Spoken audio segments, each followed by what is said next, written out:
Dah kita pasang, letak saja. Dia nak mudah siap. Assalamualaikum. Nama saya Suliza binti Muhammad Idris. Saya dari Parit Baru, Parit Selangor, Pontian Johor. Hari ni saya dah join Mahir dah kali kedua lah.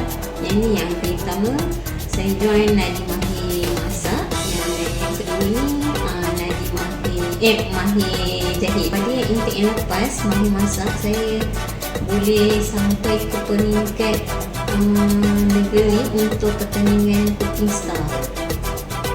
Jom kita saksikan pengalaman beliau.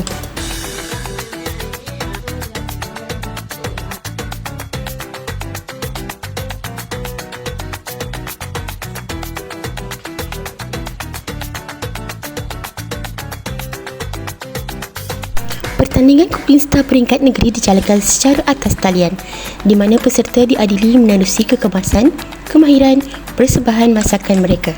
Walaupun tidak berjaya ke peringkat seterusnya, beliau menganggap ini sebagai suatu pengalaman yang sangat berharga kerana kali pertama menyertai. Tahniah kepada Puan Suliza kerana berjaya menjadi peserta mahir kami.